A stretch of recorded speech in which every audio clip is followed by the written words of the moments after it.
Welcome to LOA Today. I'm Walt Thiessen here with life coach Cindy Chavez. Today is Wednesday, July the 15th, 2020, and it is 4 p.m. New York time. But wherever you are in the world, thanks for joining us for another episode of LOA Today, your daily dose of happy. And we're happy to have a third person joining us. Cindy, we don't do this all the time. It's usually just you and me. I know. I'm excited. I know.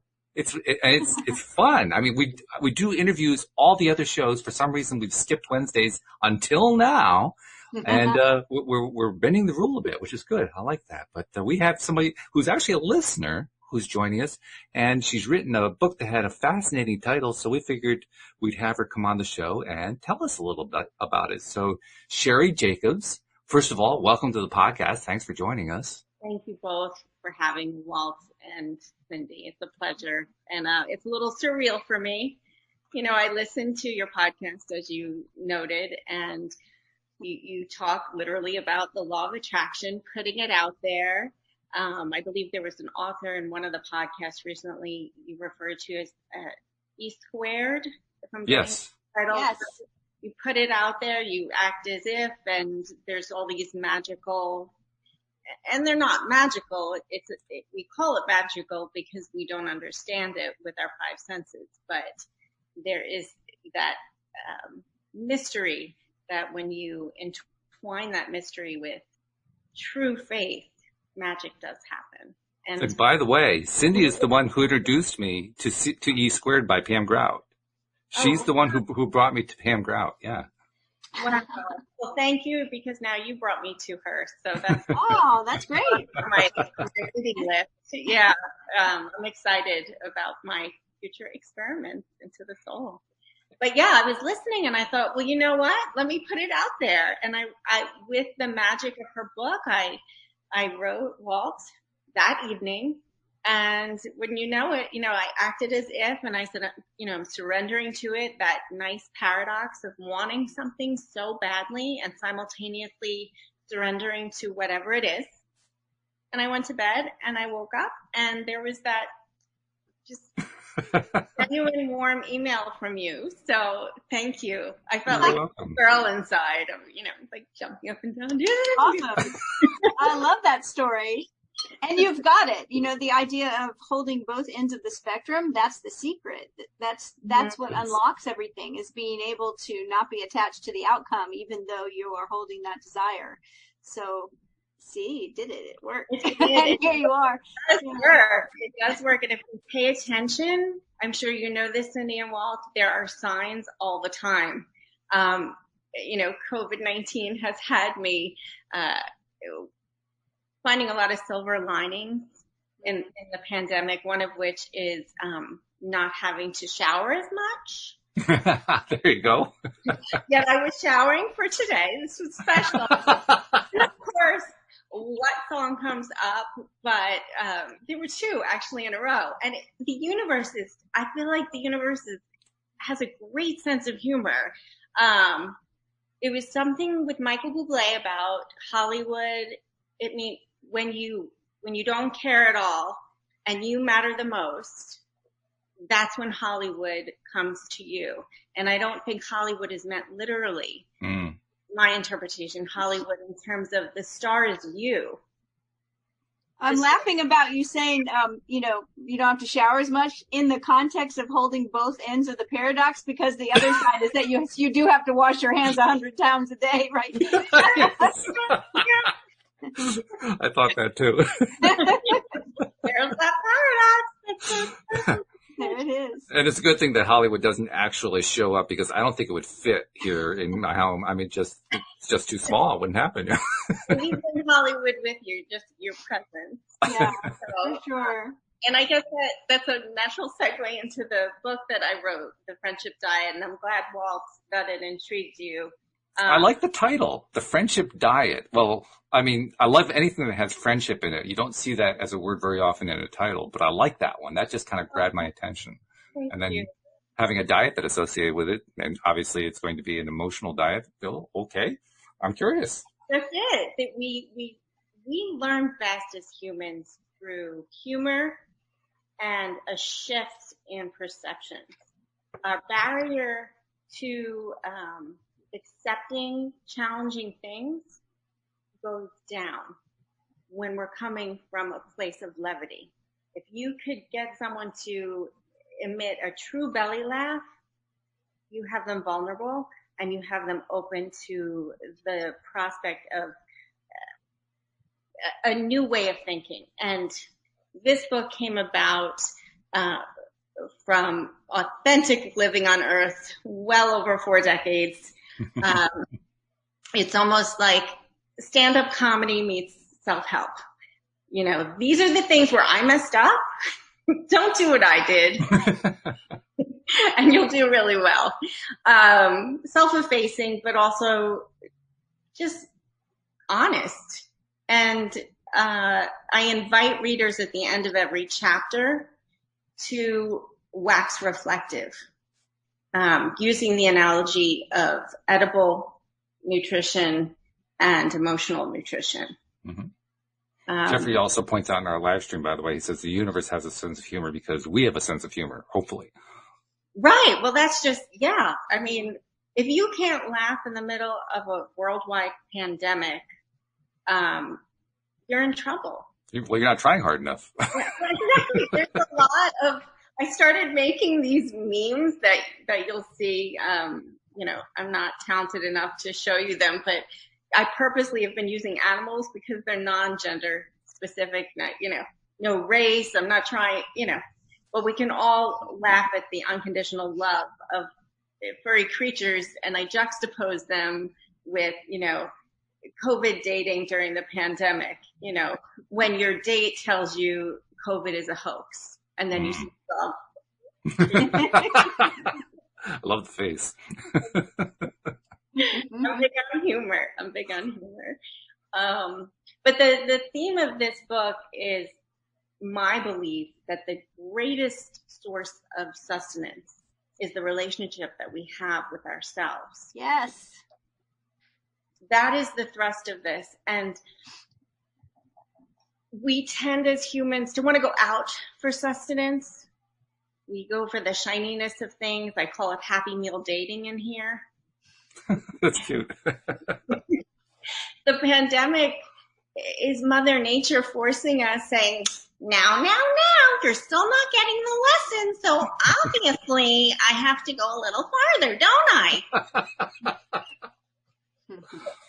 I didn't know that the book came with voices. That's pretty cool. I like that. I do voices. I do voices.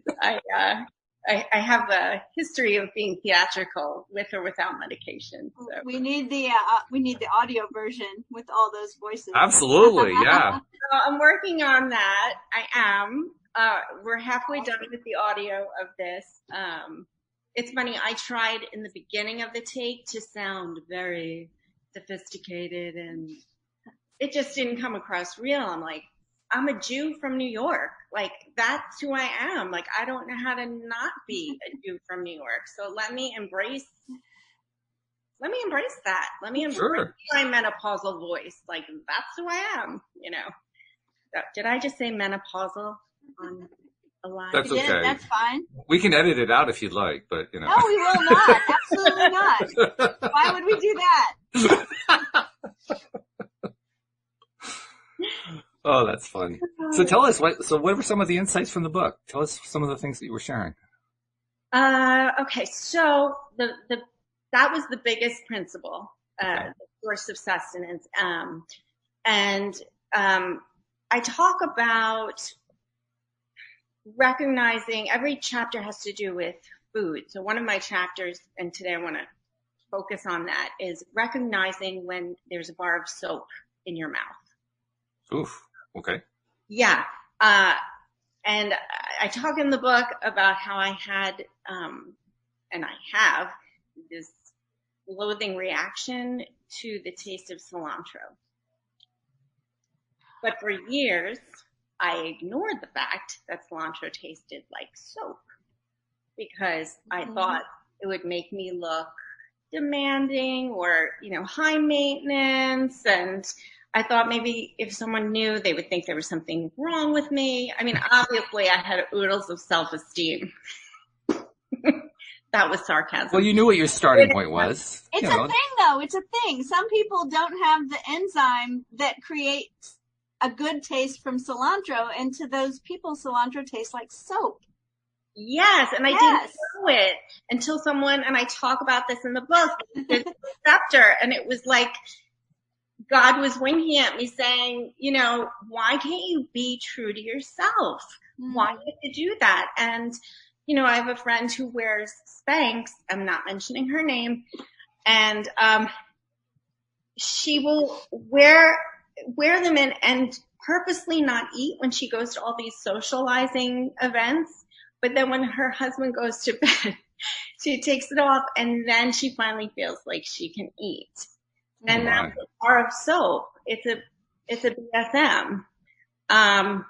It's funny. I'm giving a talk to a Jewish group, and they asked me to make a PowerPoint slide. So instead of bar of soap in the mouth, I put recognizing when there's a slice of bacon in your mouth. Okay. Because it's the same concept. Look, this book is nothing new. It's just done in a new way because I want people to wake up. I want people to realize there is a true connection between the thoughts you ingest, those emotional edible memes, and your reality, like Neville Goddard talked about, or Abraham Hicks talked about. There is this invisible tapestry that we weave when we digest thoughts that don't serve us. And if we don't pay attention, we end up in Diet Coke denial. So that's where this all comes together, this idea of, you know, and the pandemic, oh my God, the pandemic has really brought out all this denial. We're getting, I'm regularly getting, I'm sure you're regularly getting phone calls from people who are, you know, hitting a wall emotionally because maybe before they had little comfort foods, no pun intended, that they could reach and get, whether it's, you know, being busy with their friends or being busy with their work. Now everything's slowed down, not by choice. And the reality has to be faced. You can't ignore it. And so I say, then own up to your empty calories. Identify those empty calories. With dating, I call them A-rods. My sweet brother-in-law said, Sheri, you can't do that. He's famous. I said, what do you talk? What's an A-rod? I made that up. He said, no. He's married. He's going to marry Jennifer Lopez. So I looked him up. I'm like, oh, he's very cute. This is especially funny when you're from New York because he plays for a New York baseball team. Or played for a New York baseball team. I mean, this is great. She's hiding behind her book. Well, I know, and they make a beautiful couple, and there was no offense meant to Alex Rodriguez. It was purely coincidental because I call it the asinine rules of dating. I love it. And I have a friend. She was driving with her husband in the car, taking notes on my book, and she read one of the A-rods and started cracking up. And I said, "Well, you know," her husband said, "What's so funny?" And she didn't want to tell him. And the A-rod of, and I got this from a male friend. I'm not making this up. Apparently, there's an A-rod of a man when he's wealthy should date a woman that's half of his age and add 3. Yeah, that's the perfect age for a rich man. Now, no, wait, divide by 2, add 7. And then if it's someone who's not wealthy, you add 9. Okay. Cracking up because her husband always would say that to her. Oh, gee. Yeah. You see? Never heard of this having anything to do with wealth. I've only heard that people will say half your age plus 7 is the youngest that you're socially allowed to date. right? And it doesn't really work, obviously. But I'd never heard of this idea, which I think is a ridiculous idea for the most part. But I've never heard of it also connected to finances. Yeah, apparently you can get younger if you have a lot of letters after your name or a lot of zeros in your bank, your number. Or you always need to have sex after the third date. That's an A-Rod. I mean, who makes these things up? I mean, I have no idea. I mean, I was looking for the manual for the longest time. I never did find it, so I couldn't tell you. You found Hollywood in yourself. So yes. Well, actually, since I let go of Hollywood, now that I think about it, but that's another story. Hollywood? Okay, so I'm curious. So how did you come up with the idea of using food as a metaphor for all of these things? That's a great question. Elizabeth Gilbert, I don't know if you're familiar with her work, author of Big Magic. I've read everything Elizabeth Gilbert has written. She's amazing. I mean, who doesn't love her? She's amazing. She wrote about an idea tapping you on the shoulder. Right. If you don't grab that idea, it's going to... Someone else will. Mm-hmm. This idea I was divorced in 2015, and Einstein's quote kept percolating. Again, there's that word, percolating, in my head. Insanity is doing the same thing over and over again, but expecting different results. Mm-hmm. Yeah. And I kept thinking, I am starving for connection. I am so hungry for companionship. I just need a little sweet tenderness in my life. I'm ravenous for connection. I'm ravenous to be held. And then I thought, wait a second, there's a lot of food words going on here. Writer. One of my friends he said, your brain is like unicorns and rainbows on fire in your head. I can't find the book, but my mind, who knows? But I was a serial monogamist, and I thought, well, that's my comfort food. So if I want to grow spiritually, I need to get out of my comfort zone. And what would that look like for me? That would look like being on my own. That would look like standing on my own 2 feet and finding out what I think matters most. But the comfort food for someone else would be very different. And so I write about that in the Friendship Diet, that your comfort food and Cindy, your comfort food, somebody else's comfort food is going to look so different. For someone else, it might be, I've never been on a date. I don't trust people. I had a bad experience 20 years ago. I don't want to try. They're moving away from their comfort zone would look much different than mine. It would, maybe they would get set up on a date with someone, their first blind date, or maybe they would push themselves to strike up a conversation with someone. Someone who likes the comfort of anonymity and not getting attached and sleeps around, maybe their comfort zone would be to actually go on a date and get to know someone instead of always going from one person to the other, because some people do that. It's like a sexual addiction. And this book is for anyone who is finding themselves either alone or with someone, but not happy, where they're looking to grow out of that comfort. And I think the pandemic is really the perfect backdrop, because if you can't find the time now to go in, I don't know when you will. That's true. I mean, we've discussed that topic many times in the last few months, but my goodness. And also how everybody's situation is different, because there are people that are single and live alone and are now alone most of the time, if not all of the time, Right. and don't have the connection that they did have. And then there are also people who are suddenly at home with someone or with more than one someone. I have a woman that's in one of my groups that yesterday was the first time that she had been alone in her house for like months.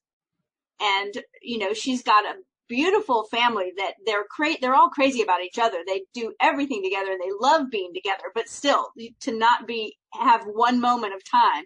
And her husband went somewhere and went to work, and there's nobody at the office. So took the daughter, and she had time alone to just like be alone and, you know, for a couple hours. And so she was celebrating that. I was like, everybody's got a different situation. Mm-hmm. And like you said, you know, our comfort zone is rarely comfortable, right?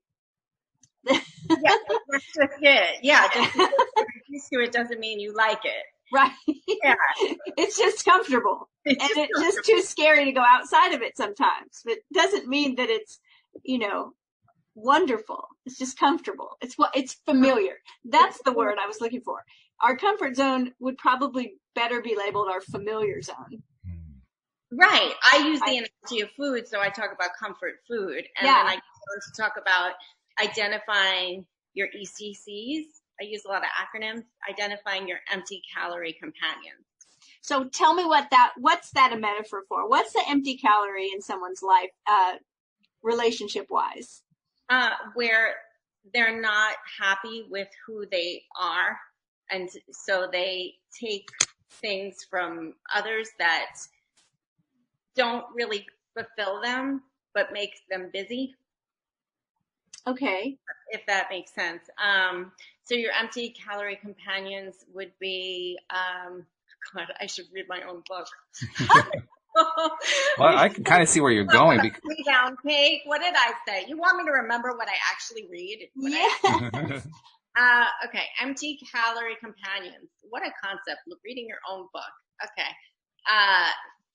The danger of empty calories. Oh, okay. So I have an example. Yes. One of my friends, she was in a marriage for 18 years, and she and her husband were the same religion, the same, everything. Like they were perfect. They had the perfect children on paper. Everything looked great, you know, but, they didn't have a true deep foundation of love. Things could look great on paper, so that's an empty calorie. But if you don't feel it, it's not gonna. Okay. And so they subsequently, unfortunately, she found out he was cheating. But the cheating is just a symptom because you weren't really getting fulfillment from the beginning. It makes so much sense that I see this metaphor in a clearer way now, because even though you're eating, right? If you're eating empty calories, even though you're eating, you're going through the motions, and you might even be tasting it, but you're not nourishing yourself. Exactly. So any growth that comes out of it's probably going to be the kind of growth you don't really want. Right, exactly. And you'll end up with rebound cake, or, you know, you'll end up with just, you won't feel satiated. And I go into examples of that. I have a background, obviously, as a writer, but also as a teacher of English. So some of the feedback I've gotten regarding the writing prompts is they've been very helpful. And I think that comes from my background as an English teacher. Mm-hmm. I can't just leave students or readers to say, okay, now write. I guide you very specifically towards those conduits so that you can have your own emotional, personal epiphanies. Mm-hmm. I'm not just going to leave you on the caloric edge and go, okay. So I talk about, yeah? When you were talking about the empty calories, the phrase that kept going through my mind was sugarcoating. Yeah. Perfect. Yeah. That's a good way to look at it. Yeah, we do. We sugarcoat things. We don't want to face things sometimes. And I feel like now with the pandemic and the riots and the politics and then it's this great conflation because we are living so interconnected now. And I remember you both mentioning on a recent podcast about time is much faster now. Yeah. Mm-hmm. So I feel like we're kind of being forced to not sugarcoat things. I had this experience just recently. I put a sign in my yard that has that's rainbow striped, and it says, "In our home, we believe Black Lives Matter, and love is love, and science is real." And and I posted a picture of it on Facebook, and I had someone comment that they said that they I can't remember the word they used, kind of like I mistakenly or I stupidly checked the comments about that sign on, it's like a neighborhood app that I don't have, but I can't think of what it's called. Is it called Nextdoor or something? It's an app where people, they have to verify that it's really you at that particular address, and then they connect you with people in your neighborhood. Right. And she said, so 0 out of 10, I do not recommend you put that sign out. And I said, this is probably the reason I don't have that app. And then somebody asked her, why are you saying this? And she said, well, someone in my neighborhood was advertising that they knew where to get these signs because they had the sign and thought it was a great sign. And hey, this is where you can get it. And they said the rest of the people in the app just tore her to shreds. And so the whole conversation was around, well, obviously then they were letting her know that she wasn't a fit for them to be friends with them, right? She holds different values than they hold. Yeah. But talking about sugarcoating it's not always easy, like what you're talking about, authenticity here and being willing to, with the great example that you gave about cilantro. It's like, I don't want to stand up and say, I think it tastes terrible, because then people will judge me. Like everyone over here is liking it. They're all eating it. They think it's good. And what am I, a weirdo? And it's like, no, you don't have the enzyme. And in the same way, though, it's not always easy to stand up and say, this is what I believe, because there are people that are going to not agree with you. Like this woman said in my thread, oh, they tore her to shreds just because she mentioned the sign. And I thought, oh, goodness. So here's a good question. Your book title is The Friendship Diet. And I think that's interesting because it's not the relationship diet or the marriage diet or the lover's diet. It's the friendship diet. So it's like, and you mentioned at the beginning that our relationship with ourselves is like the foundation for everything. And Walt knows, I say this all the time. I say it to my clients and in my classes that the whole universe is like a mirror for you. Mm-hmm. It's all your relationships are mirroring something back to you. Right. Right. And so when you think about it that way, and friendships outside of like marriage and intimate relationships in a sexual way, but intimate relationships in a friendship way. Yep. What would you say is the what's the tip you have for being able to be authentic? Well, you brought it up on your show the other day, which is why I thought, oh my, like the hairs on the back of my neck stood up. And I was cleaning out my closet at the time, which is so interesting because I have a chapter in the beginning called Clean Out Your Fridge. Okay. All right. Oh my goodness, because it's on my docket for tomorrow, Clean Out Your Office. Yes. Actually, the title is, what is that African or Black actor? I don't know what you're supposed to say anymore. What's in your wallet? Yes. So I wrote, what's in your kitchen? Mm. So the most important ingredient is awareness. That was what you talked about. I don't know if you recall that on a recent show. Awareness. Yes. And so this book is real change occurs, and I write about that in the beginning. People are going to say, well, I don't really need to buy the book now, do I? Yes, you do. There's no way we can cover everything in a book on a 1-hour podcast. So you need to buy the book. This is just the appetizer, right? We know that by experience, having reviewed numerous books, none of which took one episode. They all took at least 3, 4, 5, 6, 7, 8 episodes, Exactly. depending on how many chapters they had. More. Let's Yeah. do more. Oh. So this is when you walk by the bakery and you can smell those Right. little cakes, and you're like, That's right. yeah, I got to go back and get the whole cake. Well, Yeah. exactly, because you want to read the chapter called "The Myth of the Buffet Line." There you go. I love it so much. The two things that I think bring about change, regardless of romantic relationships, current employment situations, personal relationships with your parents, even if the people you love have parted.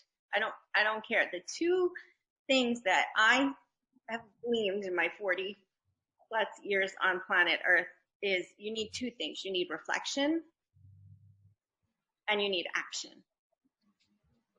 Yes. And that's what this book does. It's those two staple ingredients.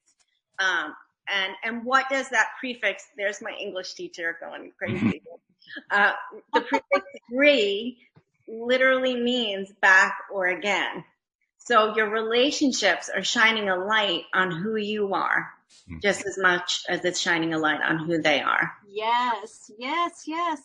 That's profound. That's it. That's it right there. Mm-hmm. Yeah. What's happening when we reflect? We're looking back. And that's actually quite daunting at times, because when you realize that reflection is a reflection of what's going on in your life, then you say, well, my favorite way of saying it is, oh, darn, I got caught again. It's like, I can't ever escape myself. Exactly. And it's often a reflection of how you are being with yourself. Yeah. Mm-hmm. Right? Like I tell this story occasionally, and that is that, for years I thought, always being brought up to know that, what you give out, you're going to get back, that kind of teaching, you reap what you sow, that kind of thing. And I always tried to be really good to people. And I was in a very long relationship, 23-year marriage, and it was an abusive marriage. It wasn't physically abusive. It was very covertly emotionally abusive. So most people didn't see it. And, what was interesting is that when I finally started getting to the point where I just had enough, but I couldn't figure it out, because I kept thinking, but if I'm good to people, and if I'm generous with people, and if I'm kind to people, that's supposed to come back to me. And I'm being kind and generous and all these things, and it's not coming back to me. Until one day I realized that the person I wasn't respecting and being kind and generous with was myself. Why? Because I was staying in a relationship where someone wasn't treating me with respect. So I was not respecting myself by standing up for myself. I wasn't respecting myself for creating strong boundaries and, knowing what I needed and meeting my own needs. And so as soon as I did, everything changed. Now, as soon as I did, everything seemingly fell apart, right? Like I said, that's where you've just hit on a lot of things that I can relate to. And I think a lot of men and women, not just women, but I think there's a lot of people pleasers out there. Yes. Yes. And that's a really good point. I often explain the difference to people between being nice and being kind. Mm-hmm. Kindness is always important, but being nice isn't always appropriate. Being nice often looks like being a people pleaser. Yeah. Just like you said, right? Yeah. And when you can get the difference between the two, your life will change. And I know from personal experience that when from my own lack of dating experience, I mean, I can't really call it dating experience because there wasn't all that much of it, but the little amount that I did have for that 20-year period before I finally met my wife, it was always a very, very short relationship. And usually it was a short relationship because of one of 2 or 3 different kinds of scenarios. One of which was what we were talking about here. I would meet somebody who was a people pleaser, and that never worked with me. And literally the whole thing would shut down usually within the first meeting. And then I'd look back at it and I'd say to myself, well, why was she behaving like that? Why wasn't she actually behaving like a human being? And then I would look at my own behavior and say, well, what was I doing to feed her the idea that I was treating myself any better? oh, damn, I did it again. You caught yourself. It's true. It's true. Yeah. Sometimes we want denial. We want the sugar coating. But there comes a point where if you want to change, you gotta go within. Mm-hmm. And it does keep changing with time. And you'll see it in your relationships. I mean, my own son, he's 17, and he said, I like you so much better now. And I said, what do you mean? He said, well, you were kind of like, I don't remember if he's a doormat or, but he said, I respect you so much, for who you are now. And then the other day I was walking with my 13-year-old, and I don't remember exactly how the whole conversation came up, but he matter-of-factly said, well, I mean, look at you. You're strong. You could do anything. Ooh, wow. Yeah. So I didn't realize how much I was manifesting in terms of perception. Oh, yes. And kids, nothing gets by kids. That's right.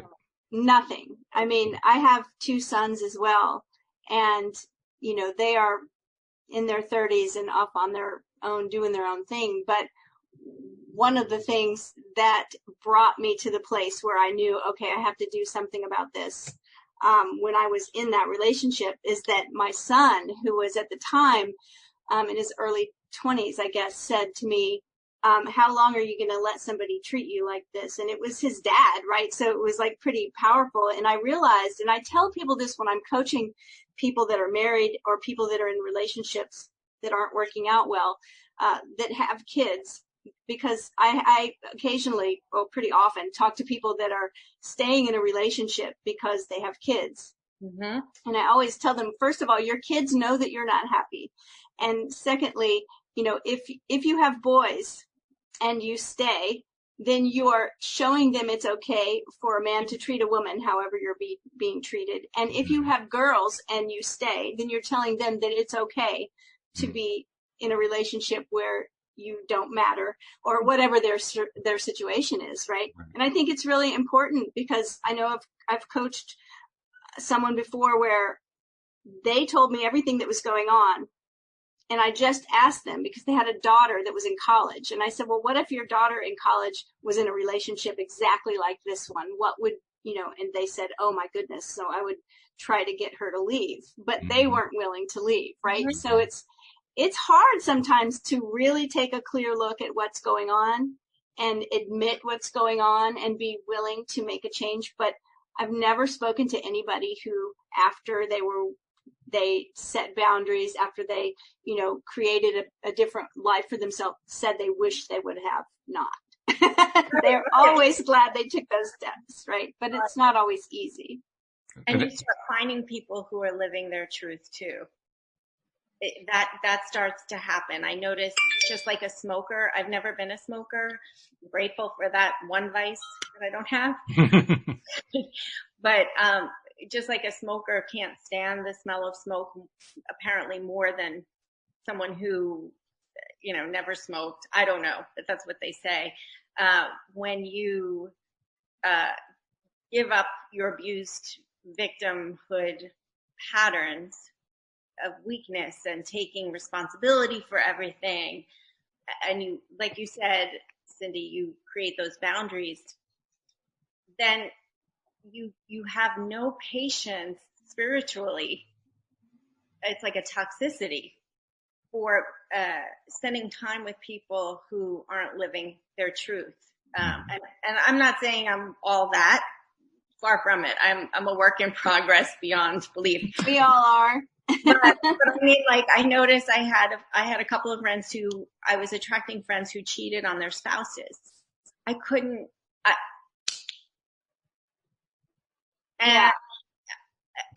didn't have I couldn't sit and break bread with those people knowing what I knew. And it wasn't for me to change that drama. That's for them to work out their own karma. Yeah. Sure. I've got a question from Jeffrey for you, especially in the food theme, because everything here is a food theme. His question is, are there any recipes in the book? No, but I can give you a recipe that, off the top, I'm a big baker and cooker, and maybe that'll be my next one. I don't know. I'm actually playing around with the title right now. I don't want to give it away, but, I can give Jeffrey, would you like a recipe? I'm sure he would. I can give you one that my kids love. And I've been meaning to give this to my friend. It's Piccadillo. Do you want that recipe? I came up with it. Yes, we want it. Go ahead. Lay it on us. So my kids love it. You take ground turkey. We've tried it with different things, but it works with ground turkey. Brown it, drain it, blah, blah, blah. Then take half a can of tomato paste, right? Tomato paste, raisins, okay? Balsamic vinegar, cinnamon, agave nectar. Wow. It is so good over a bed of rice. It's got the sweet and savory, a little bit of salt. So there. All right. See? Oh my goodness. You just did that off the top of your head. That was fabulous. Oh, well, thank you. You know, mother to mother, like you know, you come up with these dishes and just, Yep. I don't measure them, but my kids love them. Well, one of them likes it without the raisins, but. Well, it also occurs to me that your book does have recipes in it, because what we're talking about here are food as a metaphor for relationships. Your book does have recipes for relationships. True. There's a chapter called The Best Dish. I wonder what it is. And there's another chapter, let's see, Why You'll Never Starve on the Friendship Diet. Mm-hmm. And what's another? Well, I can just read them. I don't even have to memorize them, right? There's no test. There's no test, right? This is what an English teacher would say, right, Cindy? Right? Yeah, exactly. Let's see. The Beauty of Brooklyn, Avoiding Microwave Madness. Mm. So that is an allusion to how in our culture we want things quickly. And we talked about time speeding up, but there's a difference between the natural order of the universe speeding up on its own accord as a reaction to us and expecting relationships to speed up. Mm-hmm. We want that. So if you, let's say, you microwave, I remember in the 1980s, my parents got a microwave. It's like, oh my God, we're the Jacksons. The science oven. Yes. Right. The science of it. We thought, oh my God, just press a button and it's ready. Yeah, it's ready, but it's cold on one side, that oatmeal, it's hot on another. No, thank you. It's almost like Russian roulette with your taste buds, right? Like, okay.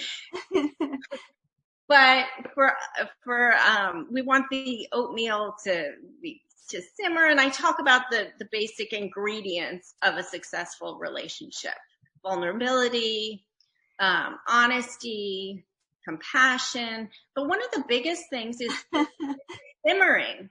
So many people, I mean, our culture is swipe left, swipe right. We don't give ourselves a chance to digest another person's company because we're so focused on getting to that end point. But the truth is there is no end point.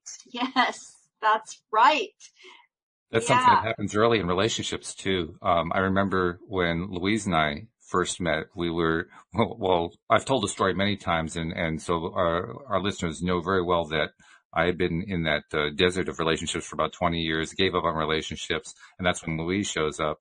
And then we meet, and the first meeting is a disaster, but we continue to meet after that, and after 3 or 4 dates, we're together. Well, about a month after that, after, you know, we were just doing all this growing together, and things were moving really quickly. Talk about time speeding up. Louise calls me up one day and says, I need us to be apart. And I didn't understand what she was talking about. I said, why do we need to be apart? We're doing great. You know, this is going a lot better than I expected, that's for sure. And she says, I'm sorry, I just need to be, I need like a couple days off. I said, okay. And I had no idea what was going on. Well, come to find out a few days after that, she was feeling overwhelmed with the pace of the relationship. It was all happening so fast, she couldn't process it. And she ended up making phone calls to her best friends to kind of just do what you just talked about, to let it simmer for a bit, to kind of get a sense of, whoa, slow this whirlwind down. I can't keep up. Yeah. Yeah. And at least thank God your wife gave herself permission to do that. Well, it helps when you're a trained psychotherapist, which she is. Oh, there you go. That's great. That's perfect. But so many of us don't, and we ignore it. And also we try to digest other people's nutritional habits. You know, if you're lactose intolerant and I'm diabetic, and I say, oh my God, you have to try this smoothie, you know, but it has cream in it, and you tell me, oh, and you know, these Twizzlers are amazing. It's not going to work. You can have your food, I can have mine, but it might not work. And you see that all the time. Couples who have swinging parties, other couples who go to church every Sunday, other couples who like to just stay on their own in the periphery, you know, get a home in the mountains, other couples who have to have their hands in every pot of the community. They're all right, but they're all right for those people. And so my book is, the diet is really what works for you. But the grounding one is the coffee date. And I talk about that too, you know, because the coffee date is the great litmus test. It's the great equalizer. You could be a plumber, they can be a neuroscientist, and together you're not getting into the appetizers or main course of a serious relationship. And I learned that early on once I was single, that, you know, because I had stopped dating in the 90s, and then I've been divorced 5 years. So when I had suggested, yeah, let's go out for Mexican, the man thought, oh, wow, she's serious. I didn't know that food is really equated to intimacy like that. So coffee date from the beginning. I have to admit, it's news to me. I was not aware of that one, but I can't rule that one out because I know I'm pretty different from all the other guys. I know that. So. I don't know. Our first date was a 5-star restaurant. Was it really? Wow. Wow. Okay, well, symbolic for the relationship, I guess. Yeah. I think you're right. That's wonderful. Yes. Fantastic. No, this was news to me on the date. And it's interesting. Our comfort foods are always going to change. It's back to that elasticity of thought, that elasticity of spirit. Because my comfort food in the very beginning was being on my, being with someone, monogamy. And now my comfort food is being alone. Which means that the perfect match is going to show up any minute. Right. That's what it means. Yeah, look at Louise. I'm like, well, I say that, you know, only half joking, because I was really concerned after my very long marriage that didn't work out, that, and I've told this story before, but I was really concerned that I would end up, I have several female relatives that have been married many, many times, right? Because the most reason was that they didn't want to be alone. So they would immediately fall in love and, you know, be in another relationship. And when that didn't work out, it was like a cycle. And I did not want that to happen to me. And I had been with someone for a very, very long time. And so, as a matter of fact, I had never lived by myself. Wow. I had lived at home, then I had lived with roommates, then I had gotten married and then, you know, I lived with my kids were still with me after my divorce. So when I told my friends, look, if I come tell you that, oh, I met some guy, and so I said, you have to just tell me no, because I decided I was going to be on my own for a while, as uncomfortable as that seemed. And the night that my 2 sons had moved out, my 2 best friends had moved away to other cities, all in the same week. So all of a sudden, all of my comfort food, right? All of the things that gave me a feeling of stability were gone. And I sat in a big chair in the middle of my living room and I cried. And then I pulled myself together and I was like, you're going to be okay.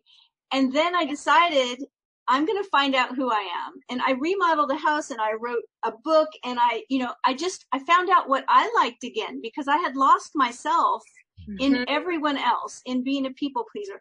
And at the moment, which took me years, 5 years, 5 years, 5 years, Sheri. That's right.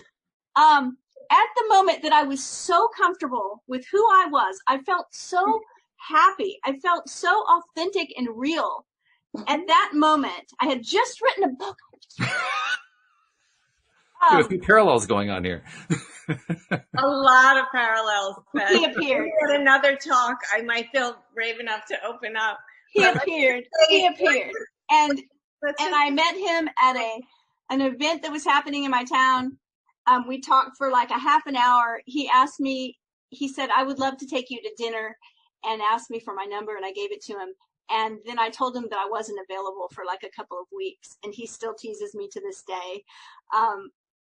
Because I said something like, I'm all booked up. And he said to his friend, she's booked up? Like, what does she do that she's booked up? And so we joke about it a lot. But then he took me to dinner, and we went on another date a week later, and we really spent a lot of time getting to know each other. And I was completely clear in myself at that point, because I was like, I was in my late 40s, and I was like, I'm just going to be who I am. Like, I am who I am. If that doesn't work, then it doesn't work. And I've never been as authentic in my life. And our relationship is amazing. And we got married November 11th last year, 2018 actually. But we've been together almost 10 years. So that's when it happened. It happened when I found my perfect combination of who I was and was willing to just be that person. I can't wait to hear what happens. This is fascinating. I got both of you. I'm talking to both of you. The parallel here is exact. I mean, I'm half expecting Sheri's going to send me an email in about a week saying, by the way. I was out for my phone number.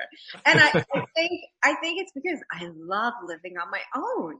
I love my independence. And like you, I was in a really tough relationship.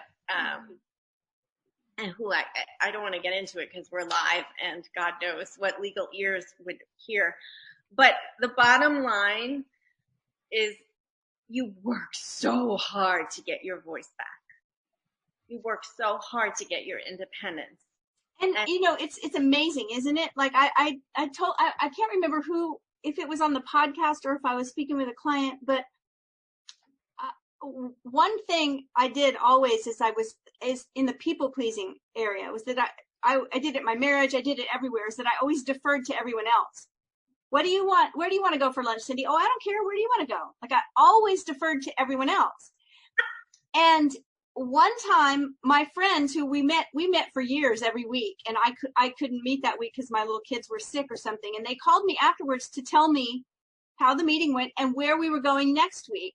And I got really angry. I didn't show it because I couldn't show my anger at that point in my life because I pushed everything down. But I hung up the phone and I was like, why am I so angry? And I literally, I didn't hear an audible voice, but it was about the clearest I've ever heard my higher, wiser self, said to me, well, I thought you wanted to be last. You always put yourself last. Oh, wow. And I said, oh my goodness. And I realized, and at that moment, I made the decision not to defer to other people about every single thing, right? Like I had to find, and I decided that the next time someone says, what movie do you want to see? What do you want to eat? What do you want to do? I will give them an answer. And it was really hard at first. Like I didn't even know. And then the thing that solidified this for me was a friend of mine showed up with a present for me, a blouse, an expensive blouse wrapped in a beautiful box, and said, when I saw this blouse, it was so you, it was screaming your name. I knew you had to have it. So I bought it for you. And I opened it up and it was the ugliest thing I had ever seen. Like it was not, I'm sure it was beautiful for someone else, but it was not me. It was not me at all. And yet when this person saw it, they saw me. And that's how inauthentic I had been for so long. Wow. Yes. The gift was a manifestation of what you were reflecting to the world. Yes. Which was not me. Right. No. And so you're right. It takes work to find yourself and to bring yourself back online, so to speak, but it's so worth it. It's so worth it. And I don't believe that you can have a powerful, authentic, deep relationship with someone if you're not in that place. True. We've talked about signs too in the past on all the episodes. And in that case, you got a very unpleasant sign. And I mentioned that because we human beings have a tendency to only want to see the good signs. Oh, yeah, no, it was definitely, like Sheri said, it was a manifestation of what I was reflecting. Yeah, but you could have ignored that. You could have skipped that. You could have just, you could have actually played the nice card again. Oh, that was so nice of you to think of me in that way. You could have done that. Yeah. Well, I mean, I did. Of course, I said, thank you so much. I appreciate that you. But I mean, you could have stuck to that. Could have been your main way of relating to it. Instead, you were honest enough to say, wow, I attracted this. I just said, oh my goodness, like, I have got to find out who I am because it's not this. Well, I agree with Walt. I think it's commendable that you reflected that when it wasn't a positive reflection and took it as an opportunity to grow and say, I don't like this. I don't like that blouse. And you don't have to offend someone, to be honest. Like you said, there's a difference between being nice and kind. Exactly. Yeah. Yeah. It makes me think of Louise Hay. I don't know if you, of course, you both read the book. What is the book? Heal Your Body, Heal Your Life. Or, right. You can heal yourself. Yes. And she writes about how she was a people pleaser and she was in elementary school and they were giving out cake. And they said, plenty of cake for everyone. Everyone got cake and Louise did not get any cake. And she realized in hindsight, it was because that was what she was admitting to the world, that she was not worth getting a piece of cake. Mm. She didn't deserve it. And I do believe, it's very empowering when you recognize the blouse, when you recognize the cake, and you grow from it. And you say, no more. I'm in the driver's seat, because we're all gifts to the world. Everyone's important. I mean, Anita Morjani, who I love, that woman, she talks about the best gift you can give is the gift of your own company and just nurturing yourself. And I think a lot of the problems we're experiencing in the world, they start in our own backyards. The healing of it certainly does. Yeah. Yeah, it has to start. It has to start at home. Yeah. Yeah. Sheri, I can't wait to dive into your book further. Thank you. I'm honored. Please, please spread the word. I encourage you to leave reviews. That helps the people who need to find the book find it. Obviously, I presume it's on Amazon. That's usually the go-to place for finding books. Yeah, you can Amazon, Barnes and Noble. It's available Kindle. It's available in hard, the paperback, not hardcover. And I have a website. Every Thursday, I post a new blog. This Thursday is going to be about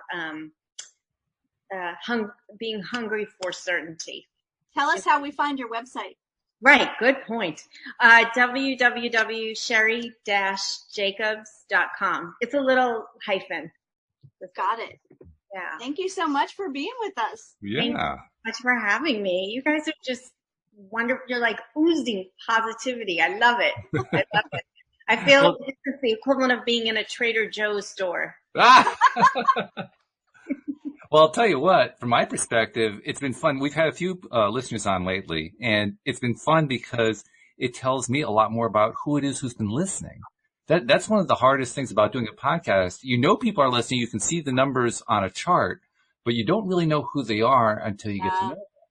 That's true. And we're getting to know our listeners who are choosing to reach out. And I'm liking that. That's really very informative and reassuring. I mean, first of all, not to overuse the word, I'm finding we have a lot of really nice listeners. You attract what you are, as Abraham Hicks said. Everything, I drool over all the people you reference, and it's very inspiring, and we need that more than ever. But to carry on to the more powerful word, I'm also learning just how kind our listeners are. We have our listeners, and you're in this group, are people who just ooze empathy. They ooze kindness. They have a very positive, almost doesn't even say it. I mean, I like the way Cindy and I have kind of done it. It's more like, I like this kind of person. this person feels good to me. That's what I'm really enjoying about it. You're reflecting what you are. So Exactly. I mean, it's really what it is. It feeds on itself. No pun intended. I really did not do that on purpose. Yeah. I don't think you did any of it on purpose. I think it just kind of came out because you think food. That's all of your vocabulary is food based. Of course, it's got to be a title that includes food. How could it not? Well, maybe we should call this the colonoscopy of the soul. That's the second one. Walt is just encouraging me. Okay, so it's all my fault. I get it. All right. No, seriously, it's been great having you on the show. We really do appreciate it. Before we let everybody go, though, there is some business we have to take care of, and that is we have an app out there now, the LOA Today app, and we want all of our listeners to start downloading it. Fortunately, people are downloading it, but for the last week now, we have had both an iPhone and an Android version of the app, which accounts for about 95% of our listeners. So guess what, guys? You got no more excuses. The app is it's there, and all you have to do. In fact, there was even an excuse the first few days because not enough people had searched on it. So if you searched on LOA Today, it wasn't popping up. Guess what, guys? That excuse is gone. It pops up to the top now on both the iPhone and on the Android phone, either the App Store or the Play Store. So that excuse is out the window now. Okay. I'm gonna join. And it's actually going to be really important because everything that we put out is going to come through the app now. We're going to be creating a live stream room. It's not there yet, but it's going to be created and it's going to come on the app. I'm in the process of adding Daniel Mangina's work that he's sharing with us. He gave us two of his works. He gave us an audio course and an ebook. Wow. The audio course is Beyond Intention. The ebook is Beyond Wealth. And literally leading up to the show today, I was doing finishing touches on Beyond Wealth, making sure that it was all right for the app because it's going to be in the next version of the app. This is the kind of thing that's going to happen. The app is going to be where we put out all this stuff. So we really are saying, it's in your best interest to download the app is what I'm saying. So enough said on that one. It's a very subtle, effusive plug.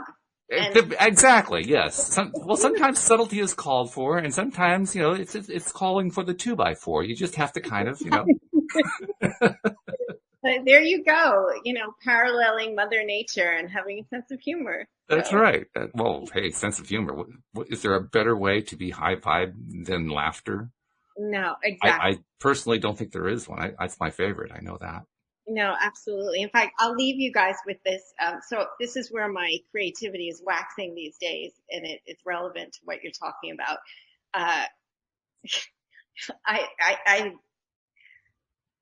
I'm writing about these memes that I'm doing meme writing apparently at 47.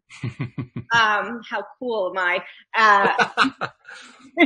Hey, Sheri, I've been doing this stuff at age 63, and I'm like, I'm like the old generation at this point, so if I'm doing it, hey, anybody can do it, right? We're all so cool. We're all so hip. Age is just a number. So this is, I don't know if you could see this, humor. Yeah. And I know you learn your date thinks COVID is So this is how I spend my time now. Just infusing humor whenever I can, because we all need it. We're all hungry for it. Well, we are Mm-hmm. We're hungry for humor. Sure. Well, we're hungry to feel good. Yeah. A lot of us don't know that. That's it. Right. We all just want to feel better. Yeah, a lot of times choice we make is in the service of feeling better. It is. That's it. Every single one. So, well, very good. Well, thank you, Sheri, for coming on and sharing your story and sharing your stories too. I mean, both of them really. I appreciate that very much. Yes, thank you. Thank you. And thank you, Cindy. As usual, you hit all the right notes. I mean, you never do miss. We have talked about the word sin, but even with your sins you hit, I don't know how you do that. It's just amazing. You're just good at it. That's all there is to it. Okay, well, that's good. I hit my sins. Yeah, it's absolutely perfect. So anyway, thank you live streamers too, and thank you especially to our podcast listeners as well. We'll see you all next time here on LOA Today. Goodbye, everybody. Bye, everyone.